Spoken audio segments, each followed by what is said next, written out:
안녕. 오늘은 7월 27일 일요일이고, 내가 한 3주 전쯤에 근황을 올렸을 때 그때 이 팔 운동 시작했다 그랬잖아.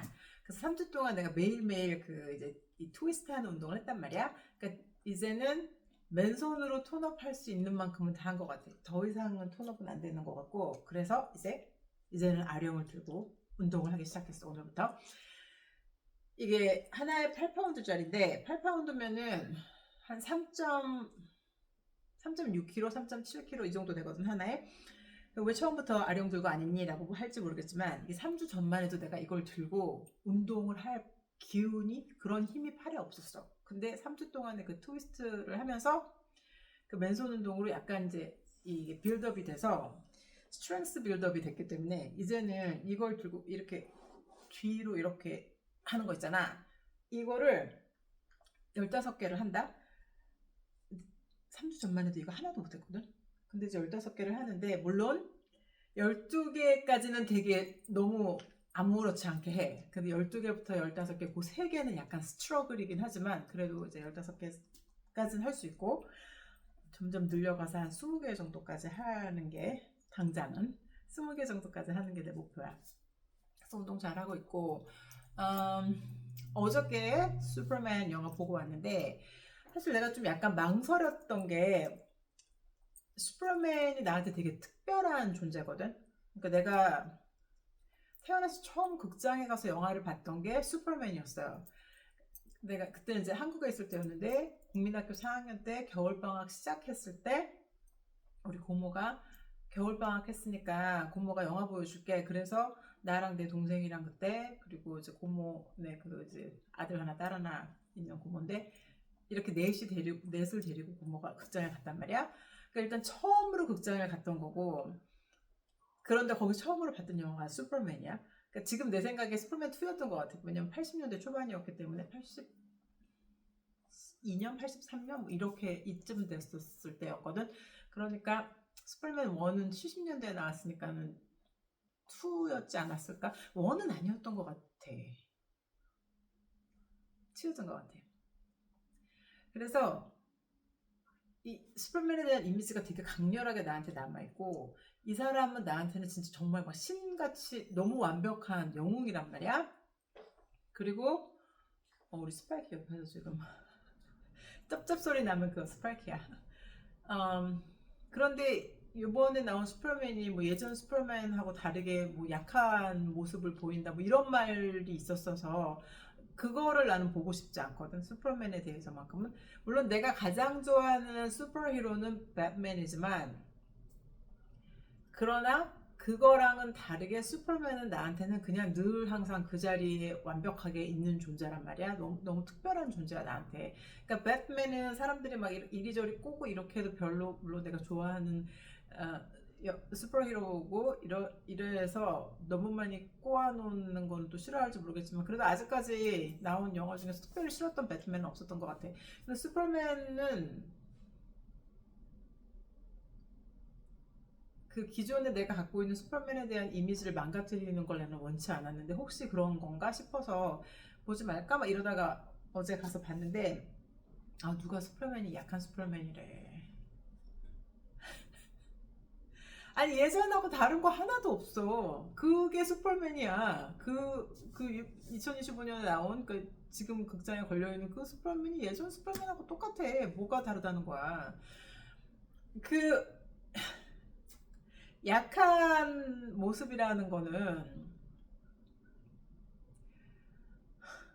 그 슈퍼맨이 슈퍼맨이라는 모습으로 세상에 드러난 지 3년밖에 안 된 상황이잖아, 그 영화에서. 그러니까 3년 전에 슈퍼맨이라고 나타난 거잖아, 얘가. 근데 슈퍼맨은 원래 어릴 때부터 정체성의 혼란을 무지무지 많이 겪은 애야, 걔는. 그러니까 그리고 지금은 그 영화상에서는 내가 볼 때는, 그러니까 직업인으로서 슈퍼맨의 정체성이 아직 정확히 확립이 안 된 애야, 얘는. 그리고 현 세대에 맞게 소셜미디어에서도 많이 자기에 대해서 떠들고 있고, 이거 굉장히 힘든 일이라고.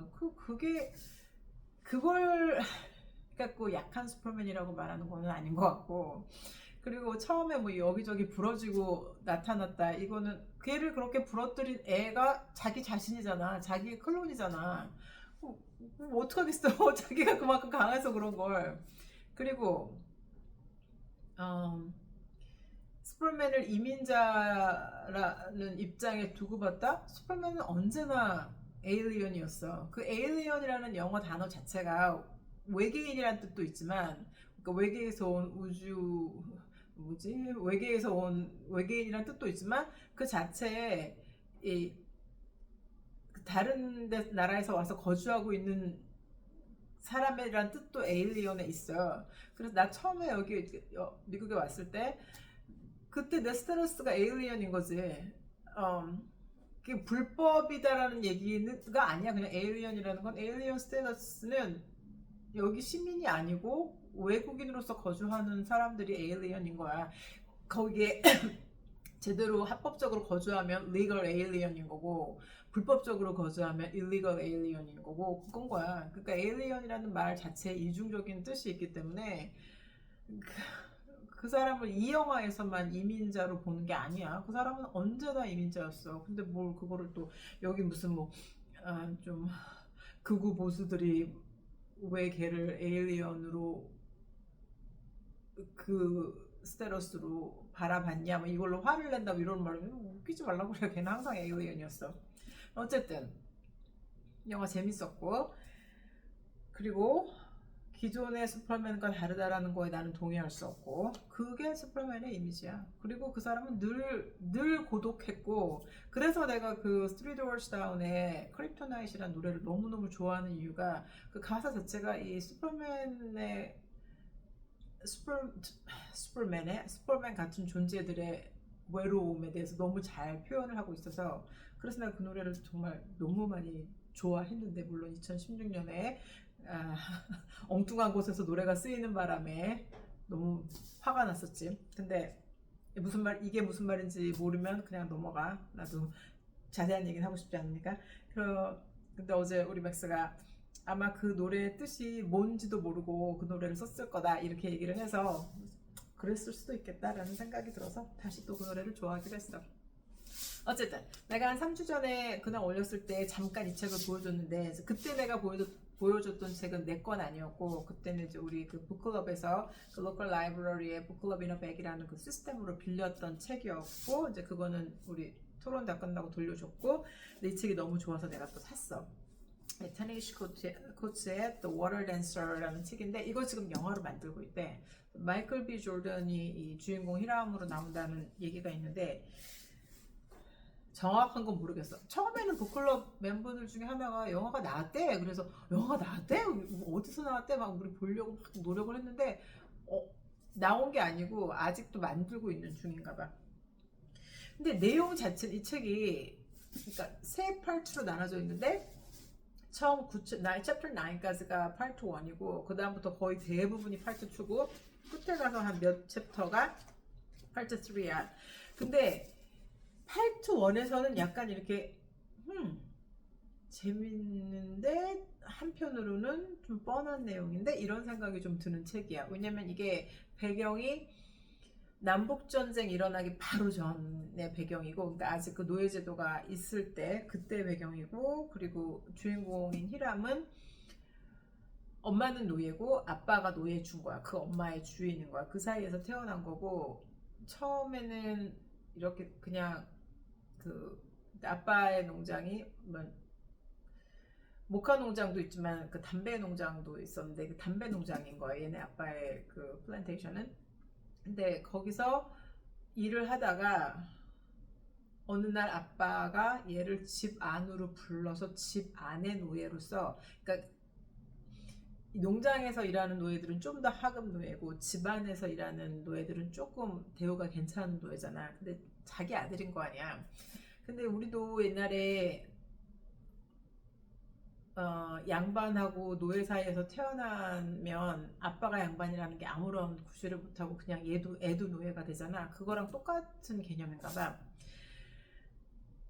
그래서 아빠가 얘를 집안으로 불러들인 이유는 얘가 되게 똑똑한 거야. 얘가 아주 특별한 능력을 가지고 태어나서 기억력이 너무 좋은 거야. 거의 뭐 포로그래픽 메모리를 가지고 있고 한 번 들은 얘기는 절대 안 잊어버리고 이러는 애야. 그러니까 아빠가 얘가 너무 똑똑한 걸 알고 데리고 들어와서 이제 뭐냐면 자기한테 아들이 하나 있는데 개망난이고 공부도 하기 싫어하고 이제 이런 애니까 근데 도저히 그 자기 아들이 이 큰 농장의 주인으로서 이 상류 사회의 일원으로서 제대로 살아나갈 것 같지 않으니까 이제 얘를 붙여준 격인 거야. 근데 그런 그래서 또 얘는 사실은 자식 취급을 못 받는 거니까 얘는 노예 취급을 받는 거니까 되게 그러니까 내용 자체는 특별한 게 없는데 히람의 감정선이 되게 묘사가 잘 돼 있어서 되게 재밌고 그리고 약간 다른 내용하고 다른 책이나 영화의 내용하고 조금 다른 거는 약간 초능력 같은 능력이 하나 나오는데 그 뭐냐면 약간 축지법처럼 히람도 그 능력을 가지고 있고 그 능력을 가진 여자가 하나 또 나와. 그러니까 얘네들이 그 능력을 이 책에서 컨덕팅이라고 그래. 그 우리는 그러니까 나도 좀 읽으면서 이게 은유적인 표현인가? 왜 이걸 컨덕팅이라고 했지? 이렇게 생각을 했다. 근데 그 북클럽 멤버들 다른 애들도 다 그랬대. 이게 얘가 지금 진짜로 초능력을 쓴다는 거야. 이게 지금 은유적인 표현인 거야. 자기도 되게 헷갈렸다 그러더라고. 근데 초능력을 정말 쓰는 거야 책에서. 그리고 그때는 이게 책을 읽으면서는 왜 이 능력을 컨덕팅이라고 부르나? 그러니까 컨덕팅이 뭐냐면 물론 지휘하는 것도 컨덕팅이지만 기차 운전하는 것도 컨덕팅이라고 하잖아. 그래서 그 기차 그 뭐지? 캡틴을 컨덕터라고 하잖아.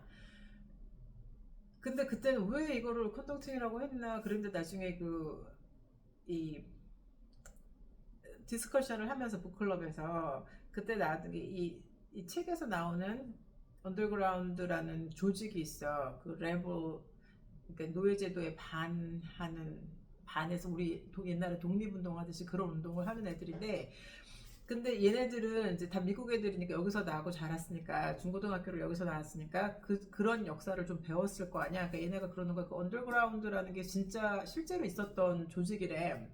그래서 근데 얘네들은 나한테 그냥 언더그라운드라고 얘기를 했어. 그래서 그런가 보다 했는데 나중에 알고 봤더니 그 조직 이름이 언더그라운드 레일웨이래. 그 기찻길 있잖아, 레일웨이가. 그래서 그 얘기를 듣고 나니까 그래서 그 레일웨이를 빗대서 컨덕팅이라고 하는 거구나. 좀 약간 이해가 가더라고.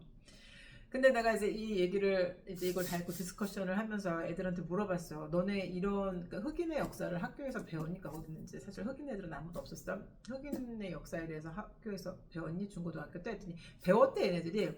정말로 배웠니? 그랬더니 배우긴 배웠는데 좀 이렇게 약해진 버전으로 배웠다는 거 할까 내가 sugar-coated way로 그랬더니 그렇대 그렇게 배웠대. 그러니까 sugar-coat가 뭐냐면 설탕 발라놓은이란 뜻인데 그러니까 실제적으로 벌어진 일들이 너무 harsh하고 너무 잔인하고 이러잖아.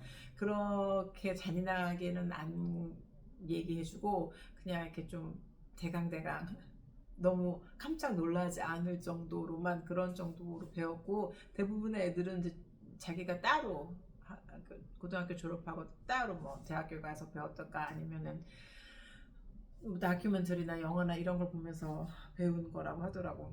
근데 정말로 되게 재밌었고 일단 파트 2 들어가면 책을 놓을 수가 없어. 얘가 막 도망가려고 하다가 잡혔다가 거기서 또 뭐 언더그라운드 조직에 의해서 살려졌다가 또 잡혔다. 뭐 하여튼 막 그게 얘의 감정선을 따라가는 게 되게 재밌어.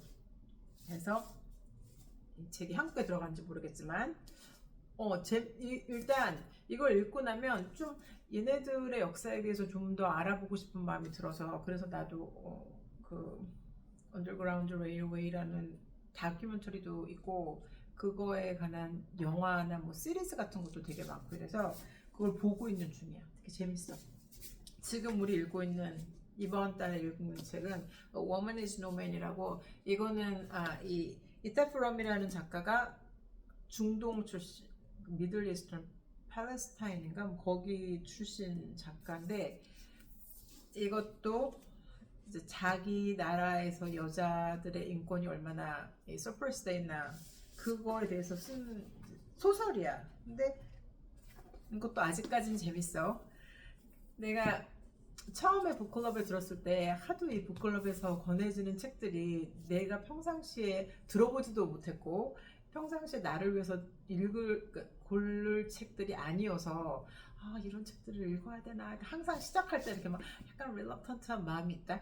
이거를 굳이 내가 이 책을 지금 읽어야 되나. 근데 읽고 나서 아직까지 후회했던 책은 하나도 없는 것 같고, 그리고 책을 읽는 것도 책을 읽는 거지만 읽고 나서 그 토론 시간이 되게 재밌어. 정말 이래서 사람들이 다 생각하는 게 다르구나라는 생각도 하게 되고 되게 많이 애들한테 배우는 것도 되게 많고 이래서 북클럽을 안 그만두길 잘한 것 같아. 그리고 프로젝트 스파키 내가 한 2, 3주 전에 그 폴리시 카피 보내달라고 부탁해 놓은 게 있는데 금요일 저녁 때 왔어 이게. 근데 딱 3장이 온 거야. 그러니까 내가 물어봤던 게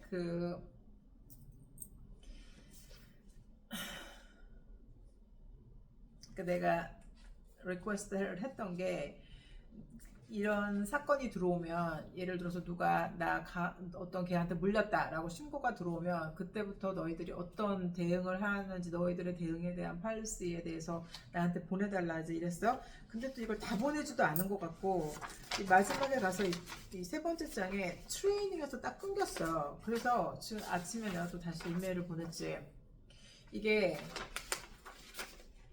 일부러 나한테 트레이닝 파트를 안 보낸 건지 아니면 아예 트레이닝에 대한 policy가 없는 건지, 만약에 없다면 없다고 말해주고 있다면 그것도 보내달라고. 왜냐면 내가 겪은 일은 이 트레이닝하고도 문제가 있는 것 같다라고. 그래서 내가 다시 이제 리퀘스트를 다시 했는데, 근데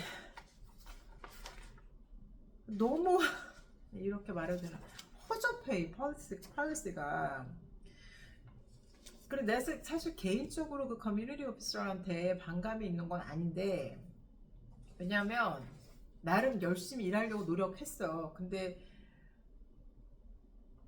나쁘게 말하면 능력이 없었던 거고, 그래도 거기다 좀 슈가코트를 해주자면 제대로 트레이닝을 안 받은 거야. 근데 이게 지금 다라면 따라야 할 폴리시가 이거밖에 안 돼 있고, 트레이닝은 있는지 아예 없는 건지 그건 모르겠지만 이런 거 갖고 일하기 너무 힘들 것 같아 사실은. 그래서 내가 처음부터 그랬잖아. 내가 내 스릴을 공격을 하려는 게 아니라 이걸 좀 더 좋은 곳으로 만들고 싶은 거라고. 그래서 할 일이 좀 되게 많을 것 같아. 근데 이제 트레이닝에 대해서 어떻게 뭐라고 말하는지 더 좀 기다려보고, 근데 지금 같아서는 더 기다릴 필요도 없이 프로테스트를 쓸 수 있을 것 같긴 하지만, 그래도 조금만 더 기다려봐서 트레이닝에 대한 얘기를 그쪽에서 어떻게 하는지, 자기네가 트레이닝 팔리스가 있는지 아니면 아예 그런 게 존재하지도 않는지 그냥 들어보고 결정을 하겠어. 나 한국 갈 비행기표 끊었고 케이타도 나왔고, 케이타 지금 사실은 이그zem트 기간이래. 그래서 미국에서 오는 사람들, 그러니까 미국 국민들은 케이타 신청 안 해도 된다고 하는데, 근데 그거 10,000원인가 그래 신청하는데, 그리고 한 번 신청해 놓으면 3년 가거든. 그런데 그 케이타 신청을 해놓으면 뭐 들어올 때 입국 허가서인가 뭐 신고서인가 그거를 안 써도 된다 그러더라고. 그래서 그냥 신청해놨어. 그래서 케이타 나왔고 TSA 프리도 신청해놨고 그것도 나왔고, 이제 숙소만 정하면 될 것 같고.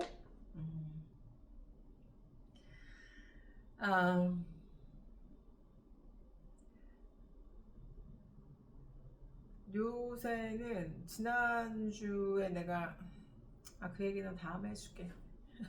어, 직장에서도 되게 바쁘고 일 때문에 지난주는 진짜 되게 피곤했어서 한 8시, 9시쯤부터 잤던 것 같아 계속.